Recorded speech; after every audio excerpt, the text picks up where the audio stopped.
కోడలి చెట్టు ఈ వర్డ్ ఈ యొక్క పదమే ఎంతో గొప్పది. మా గిరిజన ప్రాంతాల్లో రాయి సెంటర్లు ఉంటాయి, అంటే రచ్చబండలు. ఏ కార్యక్రమం జరిగినా, ఏ నిర్ణయం తీసుకున్నా, అభివృద్ధి కావచ్చు, ఉత్సవాలు కావచ్చు, పంచాయతీలు కావచ్చు, ఏది చేసుకున్నా కానీ 4 కోడల వద్ద ఒక పెద్ద చెట్టు ఉండేది. అది రావి చెట్టో, మర్రి చెట్టో, జవ్వి చెట్టో, పెద్ద చెట్టు. ఆ చెట్టు దగ్గర కలిసిన చోట కులము, మతము, వయస్సు సంబంధం లేకుండా అందరూ కూడా కలిసి ఉండేది. అటువంటి మనోభావాల యొక్క సంఘమే ఆసిఫాబాద్ కవుల సంఘం. ఈ కూడల చెట్టు ఏర్పడడానికి ఒక బ్యాక్గ్రౌండ్ ఉన్నది. ఆసిఫాబాద్ అంటే తెలంగాణలో తెలుగు నేల కాదు, కేవలం భౌగోళికంగా మాత్రమే. అక్కడ ఏ బడికి పోయినా 6 నుంచి 8 మాతృభాష గల విద్యార్థులు ఉంటారు. ఏ దుకాణానికి పోయినా కానీ కొత్తగా పోయిన వాళ్ళు తెలంగాణలో ఉన్నదా తెలుగుదా అనే భావన కలుగుతుంది. గోండి, లంబాడి అంటే గోర్మాటి, ఉర్దూ, తెలుగు, మరాఠీ. తల్లి మరాఠీ ఉంటే తండ్రి తెలుగు వాడు ఉంటాడు, తండ్రి తెలుగు ఉంటే తల్లి మరాఠీ ఉంటుంది. అటువంటి చోట ఒక తెలుగు కవుల సంఘం ఏర్పడాలంటే 1 దశాబ్ద కాలం పట్టింది. ముందు కవి సమ్మేళనం పెట్టినాడు. వాళ్ళకి అడిగింది ఒకటే, మీకు వచ్చిన సినిమా పాట కానీ పద్యం కానీ ఏ గీతమైనా మంచిదే, విప్లవ గీతమైనా మంచిదే పాడండి. అదే కవి సమ్మేళనం, సొంత రచన కాదు. 2001లో ప్రారంభమైతే 2011 నాటికి అది ఆసిఫాబాద్ కవుల సంఘంగా ప్రతిపాదన నల్లగొండ రమేష్ గారు వ్యవస్థాపకులు, నామకరణం నాది, అది జరిగింది. అప్పటి నుంచి ఇప్పటిదాకా ప్రతి సంవత్సరం ఒక 30 నుంచి 40 కార్యక్రమాలు నిర్వహించడం జరుగుతున్నది.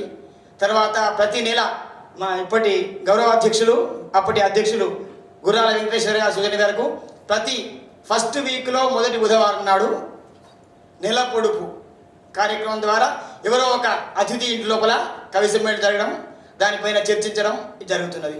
ఈ విధంగా జరుగుతుంటే మనకు ప్రపంచ మహాసభల లోపల ఆసిఫాబాద్ అనే పట్టణం లోపల ఉన్న తెలుగు వాళ్ళ లోపల ఒక 11 మంది కవులు వచ్చి ఇక్కడ పాల్గొని సన్మానాలు పొందారంటే అది ఆసిఫాబాద్కే గర్వకారణంగా భావిస్తున్నాం. హైదరాబాద్ లాంటి సిటీ లోపల 100 మంది వస్తే ఆశ్చర్యం కాదు.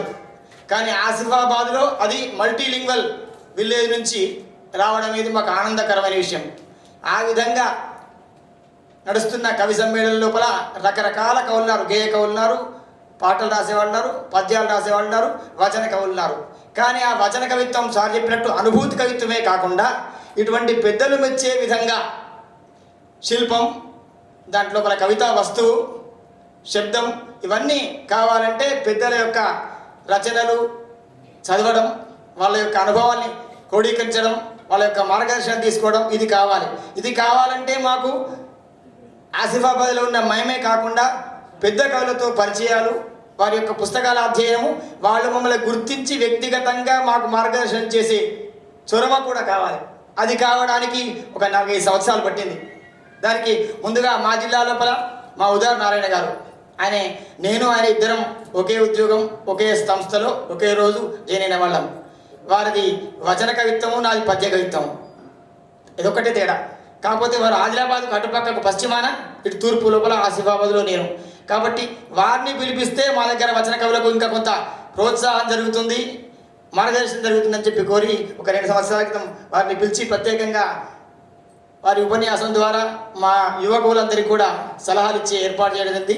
అప్పటి నుంచి మా రమేష్ గారి లోపల ఉత్సాహం 4 తన కవిత్వాన్ని కేవలం ఆసిఫాబాద్కే పరిమితం చేయకుండా వివిధ పత్రికలకు పంపాలి, తర్వాత ఆన్లైన్లో పెంచుకోవాలి, తర్వాత వివిధ కవుల యొక్క రచనలు అధ్యయనం ద్వారా మన స్టాండర్డ్స్ పెంచుకోవాలి అనే కోరిక కూడా వారిలో బాగా ముమ్మరమైంది. రమేష్ గారు వయసులో నాకంటే ఒక 15 సంవత్సరాలు చిన్నవాళ్ళు అయినప్పటికీ నిరంతర శ్రమ చేయడం లోపల ప్రతిరోజు కొత్త విషయాన్ని తెలుసుకోవాలి, కష్టపడి పనిచేయడానికి కూడా మంచి చైతన్యం ఉన్న యువ కవి.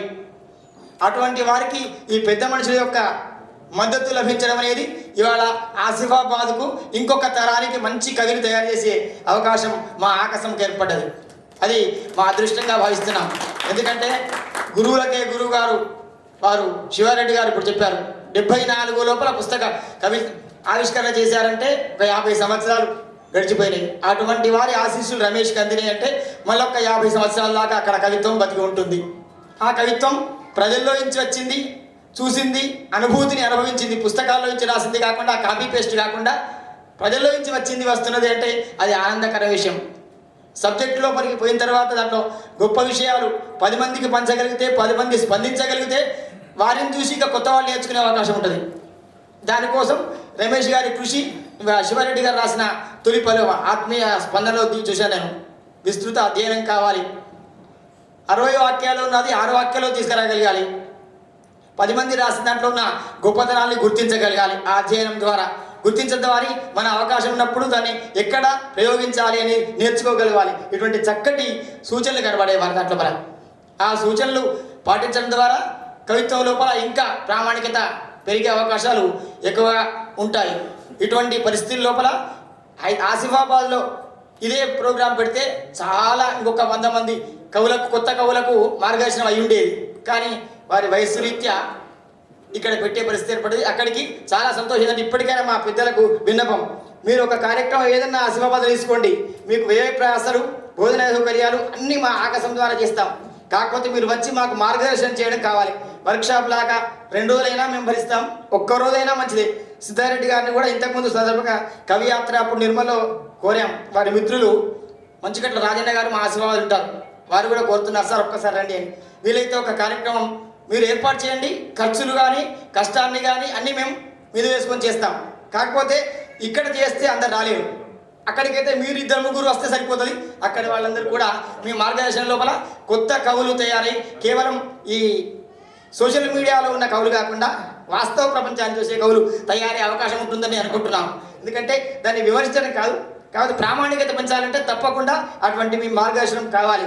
ఒకవేళ అవసరమైతే వ్యక్తిగతంగానైనా కానీ వీళ్ళు రాస్తున్న కవిత్వంలో ఇంకా ఇవి జోడిస్తే బాగుంటుంది అనే సూచన చేస్తే బాగుంటుంది. సాధారణంగా కవి మనసులో భావాన్ని పెడతాడు, కానీ ఒక మూసలో పోసినట్లుగా ఒక కవితా వస్తువును ఒక పద్ధతిగా తీసుకురావడంలో కొంచెం సమన్వయంలో ఇబ్బంది పడే అవకాశం ఉంటుంది. ఏ పదానికి ఆ పదాన్ని, ఏ వాక్యాన్ని బాగానే ఉంటుంది, కానీ సమన్వయం చేసేప్పుడు కొంచెం ఇబ్బందులు కావచ్చు. అటువంటి మార్గదర్శనం లోపల తప్పకుండా మార్పు చెందే అవకాశం ఉంటుంది, స్టాండర్డ్స్ పెరిగే అవకాశం ఉంటుంది.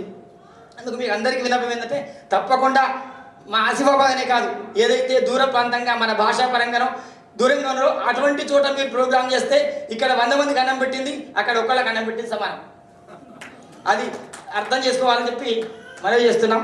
నాగేశ్వర శంకర్ గారి కార్యంలో కూడా కరీంనగర్లో వైరాగ్య ప్రభాకర్ గారు నిర్వహించినప్పుడు యూనివర్సిటీలో కూడా నేను పాల్గొనే జరిగింది. వారి భాషను విన్నాను.